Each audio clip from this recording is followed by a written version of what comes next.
This morning, the U.S. Coast Guard releasing this photo of the mangled wreckage of the plane that vanished over open water in Alaska. 3 bodies of the 10 on board recovered. The remaining 7 people are believed to be on board, and unfortunately, of course, it does not appear to be a survivable crash. The Bering airplane took off from Unalakleet shortly after 2:30 p.m. Thursday, headed for Nome Airport. But about 40 minutes into the flight, the plane disappearing from radar. Air traffic control radioing the aircraft. Low altitude alert, Bering Air 445. Check your altitude immediately. Moments later, Bering Air 445, Anchorage Center, radar contact lost. This aircraft experienced some kind of event which caused them to experience a rapid loss in elevation and a rapid loss in speed. the aircraft was 12 miles offshore when officials lost its position. This time-lapse video from hours after the plane vanished shows snowy conditions at the Nome Airport. Alaska is such a magnificent, beautiful state, but it is also the most treacherous state in the nation to fly. The NTSB is now investigating this third major aviation incident in just over a week. In Washington, D.C. last Wednesday, 67 people were killed in that mid-air crash involving an Army Black Hawk helicopter and American Airlines flight. And last Friday, a fiery inferno in Philadelphia when a medical transport jet crashed, killing 7 people. CBS Canal 33 transmitiendo en vivo y en directo. Miren, miren, miren la llegada del agua. Vamos a ponernos más atrás.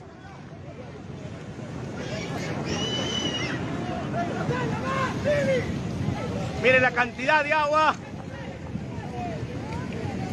Esta es la cantidad de agua, miren señores. Cantidad de agua. Vienen los palos, las ramadas adelante.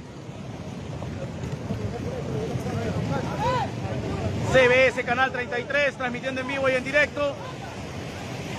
Cantidad de agua, señores. De esta manera está bajando el agua en el río Tierras Blancas. La gente se ha asustado porque parte de los árboles estaban saliendo del río y la gente ha corrido.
Nora is yelling at a visibly Jewish man because she thinks he has anything to do with Israel.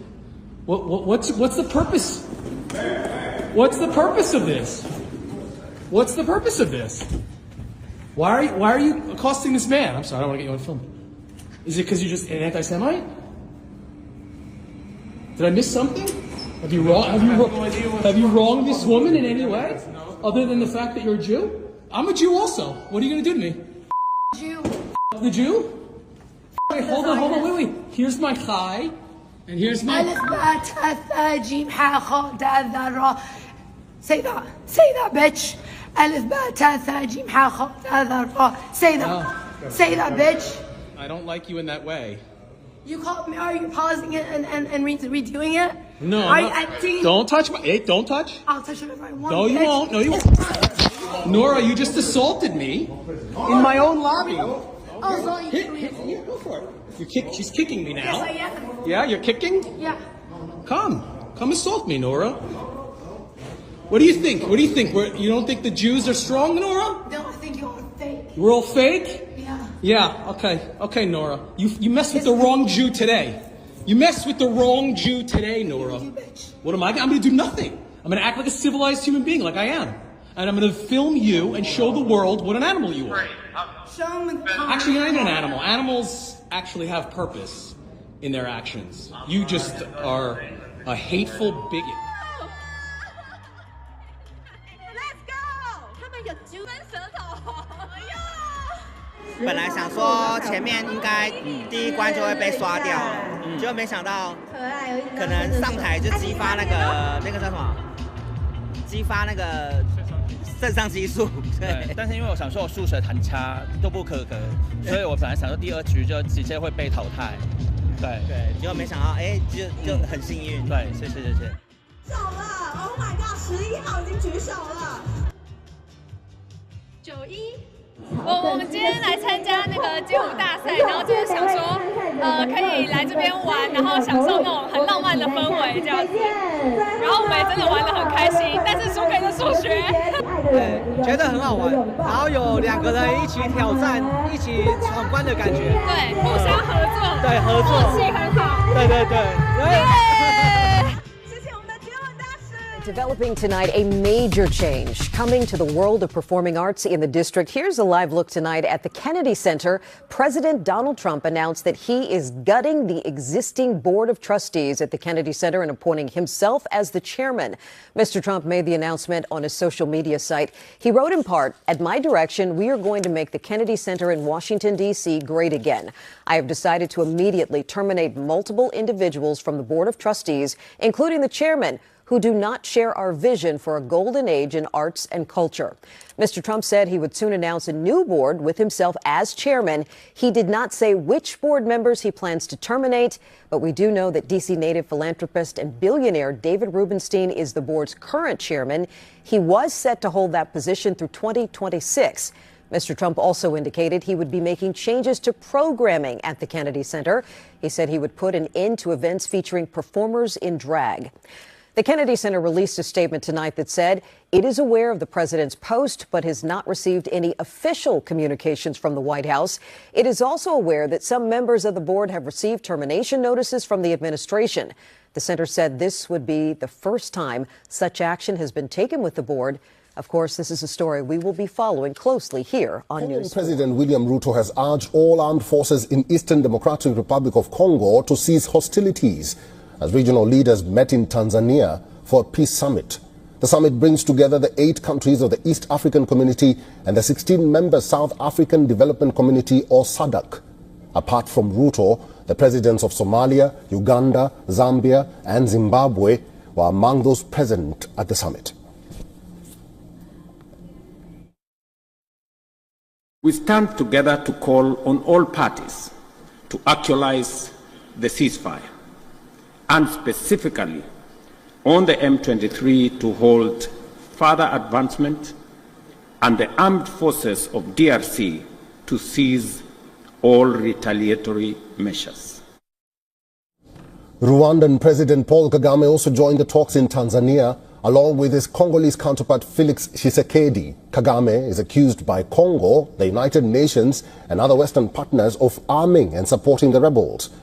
The Rwandan-backed M23 group has rapidly seized swathes of territory in the mineral-rich eastern DRC in an offensive that has left thousands dead and displaced vast numbers.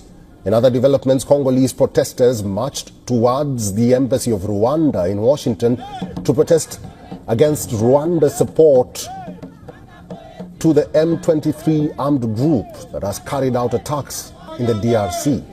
Protesters had placards reading, "Congo is not for sale," and other signs demanding that the U.S. issues sanctions against Rwandan President Kagame.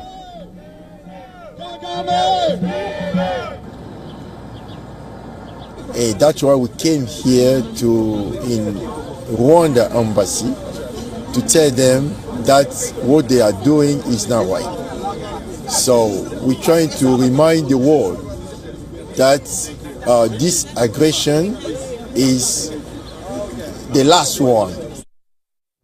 The United Nations Human Rights Chief says the violence engulfing eastern DRC is at a high risk of spreading regionally.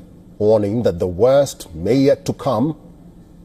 This comes as a Swiss NGO said 3 local staff were killed during a humanitarian mission in the country's war-torn east, adding it had halted all its operations in that area. In Goma, the M23 has installed its own mayor, governor and other officials. The group convened tens of thousands of people for its first public meeting since seizing the town. The head of the alliance, Cornel Nangaa, say the group wants to liberate all of Congo. We have always called for dialogue, for a political solution, but we have been refused. And when we are killed, when we are attacked, when the environment is destroyed, we defend ourselves. M23 fighters and Rwandan troops seized the city of Goma last week. They are now advancing through eastern DR Congo. The fighters have launched a new offensive in a neighboring province, breaking a ceasefire it had declared unilaterally. The fighters seized the town of Nyabibwe, about 100 kilometers from the regional capital, Bukavu. This was the moment the Baltic state of Latvia began its historic switch away from Moscow. The power grid was its last remaining link to Russia. But on Saturday morning, Latvia, along with Lithuania and Estonia, disconnected itself ahead of plans to link up to the European grid on Sunday. Although the switch has been planned for decades, the plan gained momentum following Russia's annexation of Crimea in 2014. It's energy security and stability. No one can forcibly cut us off. We saw the situation in Ukraine where Ukraine was simply cut off, or rather, plugged back in, and nobody asked them. We don't want that. Now we are in control. No one can disconnect us. No one can do any damage to the system. The 3 countries will use their own reserves of power until Sunday, when they'll be plugged into the EU's energy grid. Energy-saving measures have been put in place, with some traffic lights turned off and residents told to avoid using lifts. Although all 3 countries stopped purchasing energy from Russia after its full-scale invasion of Ukraine, they relied on the Russian grid to stabilize the network. We no longer have any links or connections to Russia, Belarus, and Kaliningrad. It essentially means that the energy system is fully in our hands. Latvia, Lithuania and Estonia say the move means Russia will no longer be able to use the electricity system as a tool of geopolitical Canadian blackmail. Prime Minister Justin Trudeau is imploring business and labor leaders in his country to take President Trump's threats to make Canada the 51st state seriously. But Mr. Trump has it in mind that one of the easiest ways of doing that is absorbing our country. And it is a real thing. In my conversation with him Well, Trudeau made those remarks at a closed-door summit. They were picked up by a hot mic. He emphasized that a united front will be needed across the Canadian economy to resist what he expects to be punishing treatment from the U.S. in the next few years. Trudeau is set to leave office in a little over a month once the ruling Liberal Party picks his successor. Any further deliberations on Gaza, sir? The timetable for a takeover? No deliberations. It's been very well received, where basically the United States would view it as a real estate transaction where we'll be an investor in that part of the world. And no rush to do anything. We wouldn't need anybody there. It would be supplied and given to us by Israel. They'll watch it in terms of security. We're not talking about boots in the ground or anything, but I think the fact that we're there, that we have an investment there, I think would go a long way to creating peace. We don't want to see everybody move back and then move out in 10 years. This has been going on for 50 years, much more than that.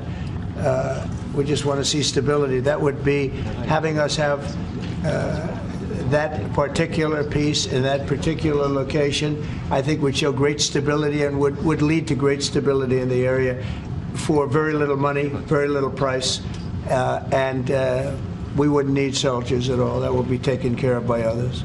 And the investments are taken care of by others also. So for no investment, I mean virtually no investment whatsoever, it would bring stability to the area, and others can invest in it later on. But we're in no rush on it. There's absolutely no rush. Thank you, Mr. President. Thank you. This is Hiramoto from Nippon Television. My question, let me ask two quick questions. Sure. First, this is the first meeting between Mr. President and Prime Minister Ishiba. So what kind of impression do you have on him? And number two, do you have an idea or do you have a plan to impose tariff against Japan so far? Thank you. I think that he is going to be a great prime minister. I think he's a very strong man, very, very strong. I have great respect for him. I've known him for a long time through a reputation. Shinzo Abe thought the world of him, and I think he's going to do a fantastic job as prime minister. A very strong person. I wish he wasn't so strong. I wish he was a little bit weaker than that, but that's what I got. I have to get strong guys all the time. He's going to be a great prime minister. I also, in terms of tariffs, I mean, we're going to have tariffs, mostly reciprocal tariffs, where we go with, and I'm going to be probably meeting on that Monday or Tuesday, have an announcement, probably a news conference, but probably reciprocal tariffs where a country pays so much or charges us so much, and we do the same. So very reciprocal, because I think that's the only fair way to do it. That way, nobody's hurt. They charge us, we charge them. It's the same thing. And I seem to be going in that line as opposed to a flat fee tariff. Okay. Developing right now, President Donald Trump has revoked former President Joe Biden's security clearance. This would block Biden from classified information and stop his daily security briefings. On Truth Social, the president said that it was actually Biden who set the precedent when he did something similar to Trump in 2021. At the time, Biden said it was because of Trump's, quote, erratic behavior unrelated to the insurrection. Also developing, a federal judge temporarily blocking the Trump administration from gutting USAID, the government agency responsible for delivering foreign aid. The judge ordered that at least 2,200 employees should stay on the job. Meanwhile, in D.C., employees have already taken down the USAID sign outside its headquarters. We'll be announcing that next week, reciprocal trade, so that we're treated evenly with other countries. We don't want any more or any less. So I'll be announcing that next week. And many other things having to do not even with trade, but other things. But I'll be talking about reciprocal trade sometime next week. We'll have a news conference and we'll lay it out. Pretty simple. It affects everybody, yeah. Reciprocal, yeah. We'll be talking about that next week.